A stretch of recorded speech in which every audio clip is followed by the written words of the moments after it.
channel. Get ready with me to have a studio shoot today.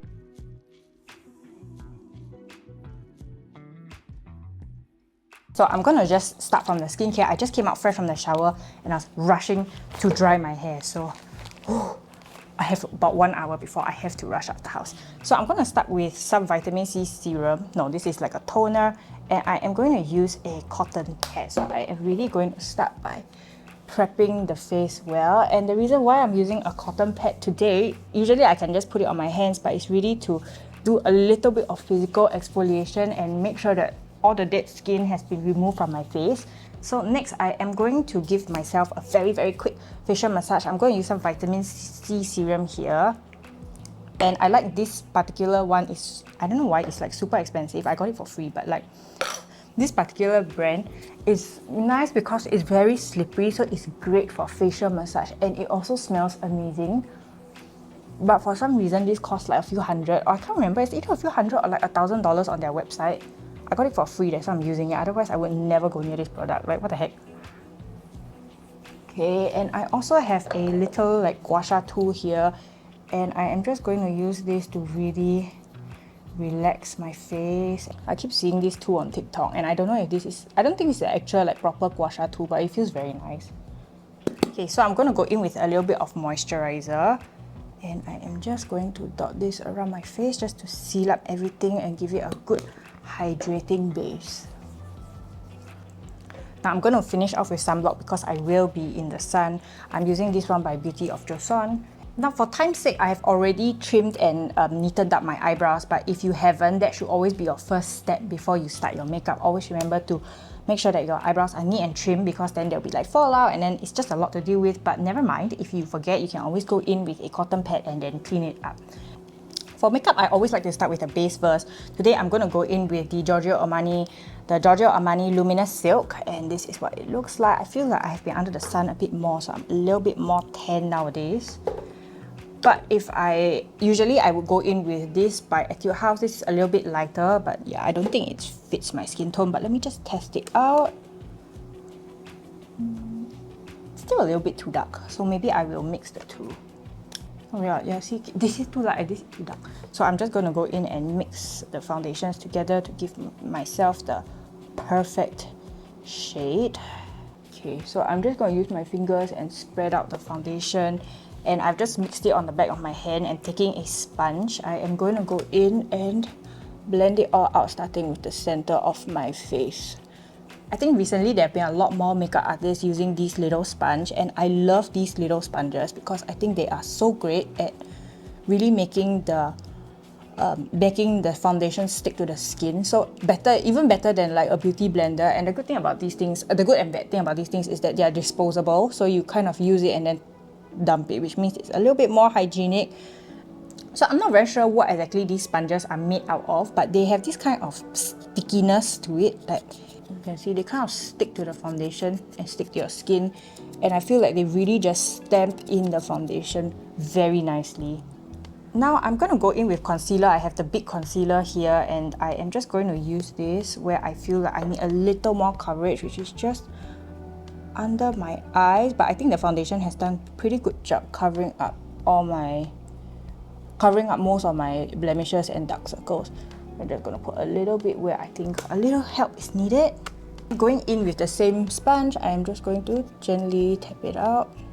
One trick that my makeup artist teachers taught me is that before the brides talk, after you apply their concealer, just ask them to look up and quickly set the concealer so that it's less likely to crease. But I'm already talking, so I'm using the Mercier here, and I have this brush from Real Techniques, and I am just going to go ahead and now set my base with a very thin layer of powder. You just want to use a thin layer to set your makeup. Doesn't mean with too much powder it can make the makeup look a little bit cakey. So I'm just going to look up and set. And then I am going to set the shiny areas, which is like my forehead, and then my chin, the sides of my nose, and the rest of it I am going to leave it for my bronzer and as well as my blush to set. Now I'm going to move on to contour. So for pictures, contour is pretty important. And I have the one here is by Peripera, and I'm using a little brush, little slanted brush to first shade my features. So I'm going to take some on my brush. And I am going to start with my nose. So I am just going to go by the side of my nose and very gently contour. Personally, the type of nose I like is I want a very straight nose and a little bit more pointy. So this is actually good enough for me. And I do not like to blend too much into the eye because I find that for my particular look, it makes my eyes in the front look a little bit too heavy, which I do not like. And what I mean by that is like some people really like to go in and contour the front of the nose, the top of the nose. I don't personally like that look. But I am going to take some contour and I am going to just deepen the crease ever so lightly. And to just give a little bit more dimension to the face. So this is going underneath my brow bone. Now I'm going to contour the rest of my face with a larger brush, and I'm going to take this and I am going to start at the widest part of my face and place the contour there. So how I like to contour my face is I like to make sure that I like to give my face an illusion that it's a very nice oval shape.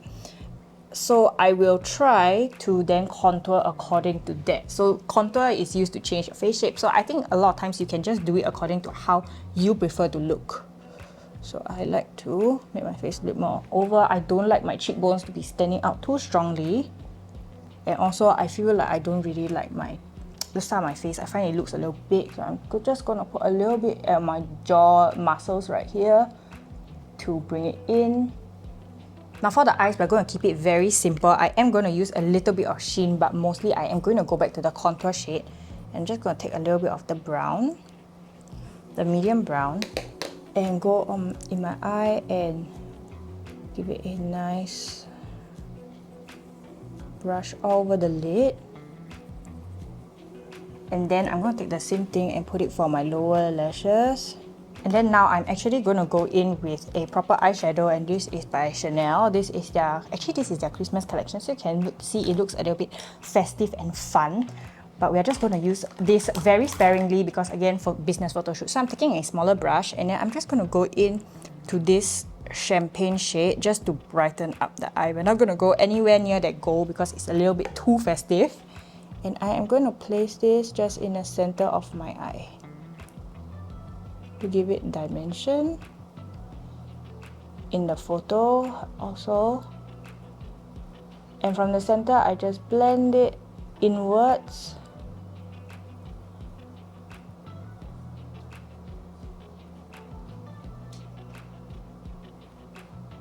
Then again, taking whatever is remaining on the brush, I am just going to do the same thing for a little bit for the center of the eye.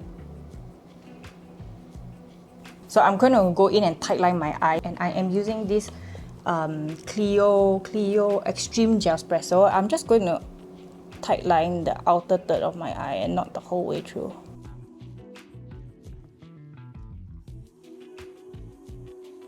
And after I've tightlined it a little bit and also got some on my lid, I'm going to just smudge it out and bring it to a subtle cat eye. For photos in general, eyeliner is important because it really makes a very big difference in bringing out your eyes in a photograph. I'm going to just deepen up the edges a little bit more. So I'm going in with a fluffy brush. And back to the eyeshadow, I'm going to go in with the dark brown and just take a really light tap. I'm just going to blot it a little bit on my hand first and contour the edges of my eye. So I just finished up my eyes with some mascara and curling my lashes. Now I'm going to finish off with the eyebrows. So I have here my Shu Uemura pencil, and I am just going to follow the shape of my brow and fill it in. So generally for my eyebrows, I like to make sure that they kind of follow where the edge of my eyeliner ends. So in this case, because I extended my eyes a little bit, I'm going to extend my brows just to match, because your brow should frame your eyes. Okay. I always go in with a spoolie just to soften up my brows. Now I'm going to take my blush, and this is one of the final finishing steps. This is a very nude peach blush, And so I think it's great for this type of looks, just to give a little bit more vibrance to the face. And you don't want something that's a bit too pink because that looks a little bit too fun. And I love a pink blush, but I think this is good enough. Just blush on the apples of the cheeks. I will skip my nose also, so that's something that I normally like to do. That looks a little bit like I have been on vacation, and so not the look that I'm going for. And this is the trick that I learned from Joseon, is whatever's left on your brush, you just put it around the rest of your face just to tie the color together. And to complete the look, I'm just going in with my lipstick, and this is from Basic, and just dabbing in. And I will definitely bring this to retouch later. I chose a MLBB just to tie everything together, and with that I am done. Okay, so now I am going to go ahead, do my hair, and I will see whether I can film in the studio. I forgot also, the finishing touch is my fixing spray, and I love this one. I bought it from Korea. This is So Natural Powder for Room.